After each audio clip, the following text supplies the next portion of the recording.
Thanks for shining on with us. For many of us, spirituality is just the quest to find essence or true meaning and to really just connect with a higher consciousness. Welcome to the Bring Me to Life Network. Connecting with your spirituality is very important in this life.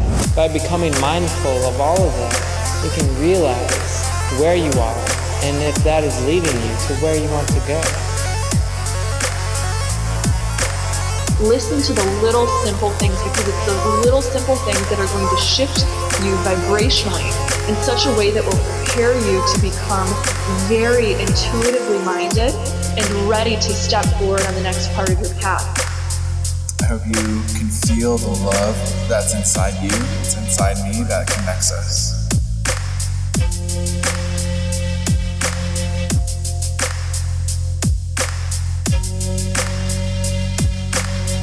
Awakening humanity to spirituality and higher consciousness. So, we're excited to have our interviews here today. Can you go ahead and tell us a little bit about who you guys are and where you come from? Sure, go ahead, sir. I'm Anthony, where am I from? Yeah. New Jersey. Where are you located now? Cumberland. Cool. And what do you guys do? Why are you guys a thing? Well, that's what Go ahead. Oh, from North Carolina, I'm in Cumberland now, and I guess we moved here because it's a little bit more viable to start what we want to start here. Town definitely has a lot of potential, I would say. Why are we here? Who are we? Yeah, basically who you are, what you do, where you come from. Okay. What's your name? Rob. So Robert Barnes and Anthony Tagliaferro. Did I say that right? Sort of, yeah, you're good. Tagliaferro. Pharaoh. Yeah, like Egypt pharaohs. Awesome. So you guys are the Elderbird Creations or Elderbird Restorations? Elderbird Restorations, LLC. LLC. So what does Elderbird do? Well, we restore antique furniture. We build custom furniture. We do architectural salvage. We do antique brokering. We do appraisals. Provide community place to hang out, play music. We smile. Free smiles. Sometimes. Lot per gallon, actually, with this. We're pretty efficient. Yep. So you restore antiques and things in the local area, but why do you do this? What is the drive behind keeping these things alive and around? Well, I mean, we like to consider ourselves craftsmen because we're good at what we do. But the people that came before us didn't have nearly the same amount of technology that we have now to do these jobs, right? That took real skill. And to just tear it down and burn it or throw it away, it just seems like a complete waste. So our history is where we come from. We can save that, not toss it aside and buy some stuff from IKEA. It needs to be here. It needs to be seen. It needs to be shared. It needs to be loved and adored. And when we build things that are going to outlive us. That's the goal. That's always our goal. Yeah, you guys definitely have some great craftsmanship. So it's important to save these pieces. But what is maybe a favorite item from each of you that you guys have saved or restored? That's kind of tough. We've built a lot lately. Yeah, it's like saying which favorite kid. Well, I guess currently, I'm pretty stoked about that conference table we just finished. Yeah. It was definitely an undertaking. You guys made a conference table for the CDC? Indeed. What was it made out of? Wasn't it made out of like a door? No. Or something special? That was made out of, let's see, the building that we took the wood out of was built in 1902. And so there were about 10.5-foot red pine boards that would have been taken out by an excavator, actually, which is actually really nice for the CDC. I mean, in regards to what they do in trying to, further the economic development of our little town here. It's nice for them to be able to say, this was saved for Cumberland, in Cumberland, and that's our conference table. Yeah, speaking of Cumberland, it's kind of cool. Neither of you guys are actually from Cumberland, but you guys decided to come to Cumberland. Why? Well, my wife is from here. So We want to move closer to family, so you know, Cumberland. I always loved a little mountain town. So My best friend's wife's from here, so. So you just got drug into it. What's something magical about Cumberland that you've experienced, especially since opening your business? I would say just like, it's kind of hard to say, I guess, but like the amount that just living in this town has sort of like changed and shaped our goals, just even as a company. Because in regards to what Anthony had said earlier, you know, like we do antique restoration, we do custom furniture building, and we love to save things from going to the wayside, which was kind of the, you know, the main shtick, I guess, sort of in the beginning. But you know, just having lived in Cumberland and like meeting people like you, living in the city, meeting people like Tabitha, like just this huge collective of like-minded people that seem to want to save what's already here, has really like shaped what we're doing at this point. So instead of just saying like, well, we were able to save this wood from this building and build something out of it, we're like, now we're saving pieces of Cumberland. And being able to work with the city and, you know, have this network of people that would allow us to do bigger projects than what our means would normally allow us to do, it's just been really interesting. So, I mean, being a transplant, it's just like, everybody has just been so friendly here. It's just such a nice place to be. The reception of everybody in Cumberland is definitely a welcoming one. You know, I mean, you do have the few that are like, well, this town's always going to be the same. Right. Then you have everybody else. That's like, we're going to help you out. So if we had, so if people are in the audience or watching and listening, would you recommend Cumberland as a cool place to live? Or? Oh, absolutely. Absolutely, yeah. Clearly. Yeah, that's what we want to hear. We want more people to come and join our pioneering of the awesome community. Did you have a couple of questions on this? Yeah, I know you guys are really into history and really into salvaging it. Has that always been the case? Like, have you always been into history and wanting to like preserve that? Yeah, I mean, Totally. we started as people call it junking, we call it preservationists. Mm-hmm. But like, we started with saving antique furniture people threw away, and then repurposing it and selling it. So like, that was always kind of our thing that we did before. Yeah. It's just gotten to a bigger scale now that we're in a city that has an extreme case of like surplus buildings that are just sitting. These buildings can't go away. You know what I mean? They're dinosaurs. So, you know, like it kind of, like Rob said, it kind of shaped how we changed our business model around. And now we're not so much just carpenters that fix old furniture. We're like miners, and we kind of dig up artifacts and save Cumberland. I mean, everything in the store is 100% authentic Cumberland, and it's definitely rewarding. It's a lot more rewarding now than it was before. I'd say one thing that's cool too, and I know that we both did it forever, but the Robinette kids, which are actually right behind us, it's really, really awesome to see them because like Liam and Duncan, like they love going to thrift shops and like finding like these weird, neat like little things, and just to see that like in such young boys, like I used to be that way too, and he used to be that way too, and like, you know, my mom would take me to like, you know, thrift shops and stuff, and I'd buy like little pieces of furniture, and some of them I kept all the way up through college. I mean, so yeah, I mean, it's always just sort of like, it's kind of like a bug, really. Like you just can't, like no, you get it when you're young and you just can't ever get rid of it. It's a lot, but good. That kind of leads us into the other question that you had for them. Remember? The reactions? Yeah. Yeah. What kind of reactions do you get from people when you tell them what you do, that you restore things? Do you get like, Whoa. We get that kind of reaction. Man down. Exciting. you ever get anybody who's like, why are you doing that? All the time. Yeah, We get it all the time. Pretty often. Yeah. I Like would why? say. But then you get the people that thoroughly appreciate what you're doing. You know, like especially rolling mills. Yeah. We get people all the time that are like, well, why are you going through those houses? And it's like, well, it takes a special kind of person to see underneath all of that.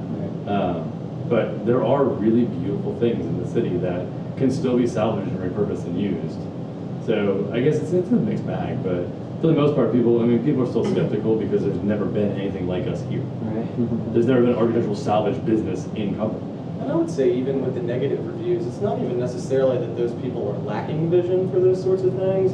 It's just like with some of the buildings that we go in, like Anthony just said, like it's just so far gone because no one's really been around to do it. Like, you know, sometimes I feel like it's just better to even have like it in our corner that we are kind of a fresh pair of eyes for the city. Because sometimes it is tough. Like the lawyer that we recently did some work for, like he cleans houses out a couple of times a year, and the way he described it to us is like, hey, you guys can come and pick the house if you want to, and see if there's anything you might want, because it's just more space in my dumpster. Right. And I'm like, okay. That's fair. But then once we get it done, like say, for instance, the CEDC conference table, somebody probably would have looked at that building that we got all that wood out of and never thought twice about it, and we showed it to the board of directors today, and everyone loved it. Yeah, but that wood was going to be burned. Yeah. Right. It's just, sometimes tough to see past that, but like I said, I mean, that's why we're here. Yeah, I think it's so important too because we got so much stuff in the landfills that don't need to be there and can be salvaged and saved. And so I think it's really important what you guys are doing. For sure. Thank you. Yeah. I think that brings us to, do you guys consider yourself guardians of the earth since you're kind of saving history? I mean, I think that we're guardians of something. I think guardians would be the best way to put it, but I think that we For just... like a sweeping generalization, maybe. Yeah, I feel Broad like... strokes purposes, yes. Yeah, I mean, we're guardians of a lot of things. I think that we're guardians of the past, and we're guardians of, the techniques of the craftsmen came before us. I mean, the table that we just built, and, Ryan Wolf's table, like, that was all hand done. Like, I mean, obviously we used saws to cut the wood, save on time, but the planing was all done by hand. The joining was all done by hand. Most of the sanding was all done by hand. Not with like an electric sander, but like an extra piece of paper, like you know what I mean? Like it's we definitely take the things that we find and we really love them. So maybe in that right, maybe. Yeah. I mean, we, like I said, we're not just slapping things together. It's hard to let go of our pieces too. Yeah, it is.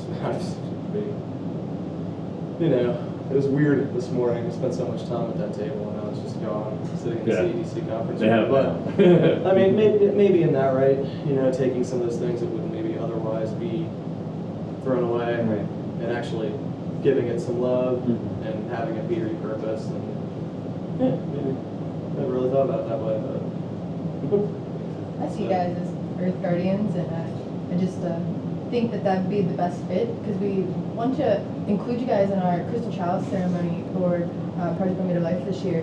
And we had two categories. We were really wondering if you guys would fall under the Creator of the Year category or the Earth Guardians. And though you guys are creators, you're doing much more than just creating. You're guarding and keeping a piece of history in the circulation and population and by saving antiques and creating things. So I think if you guys are interested in it, we would like to nominate you for the Earth Guardian Award this year. And of course, an honor. Yeah, that'd be great. I'd like to do it.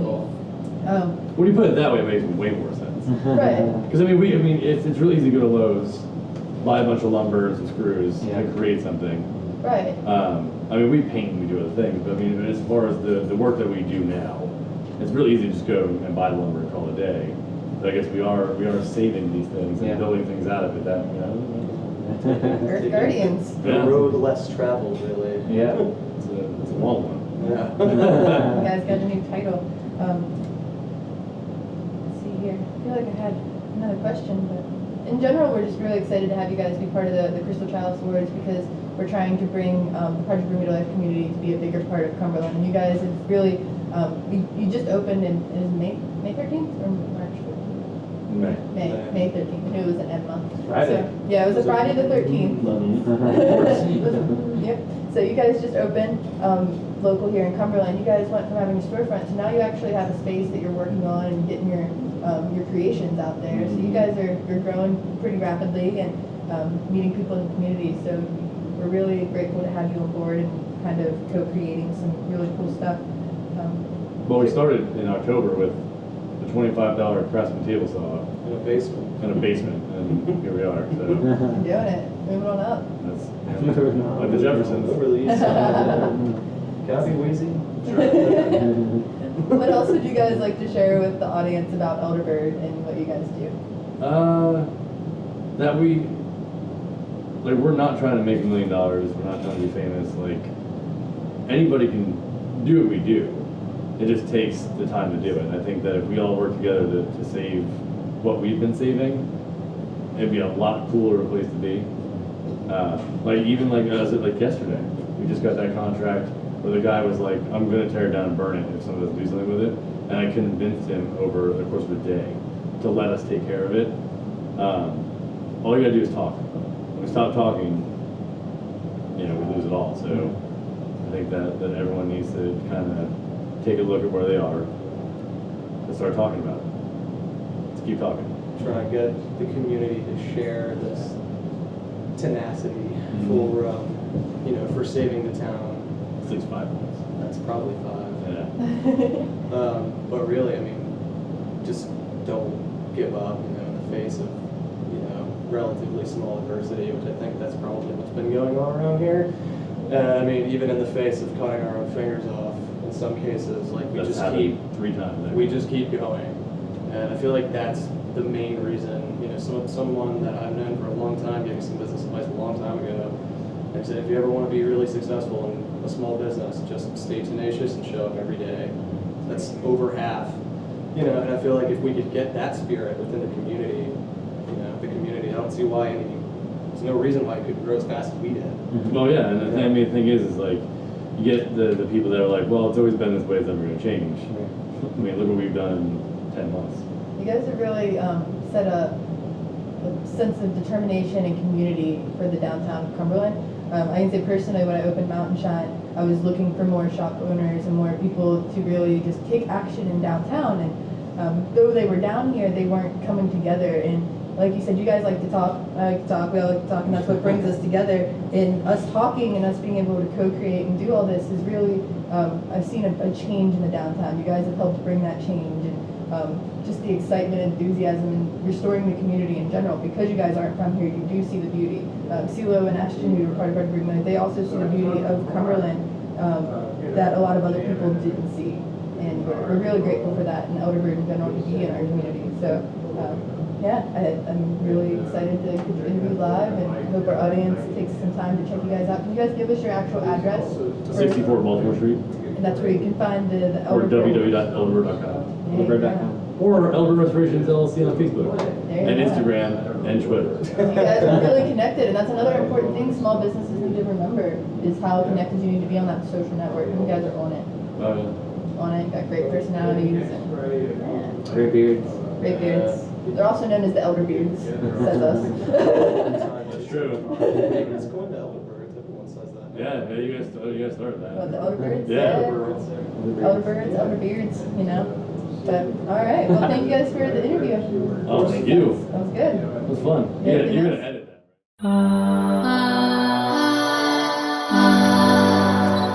that. Thanks for shining on with us.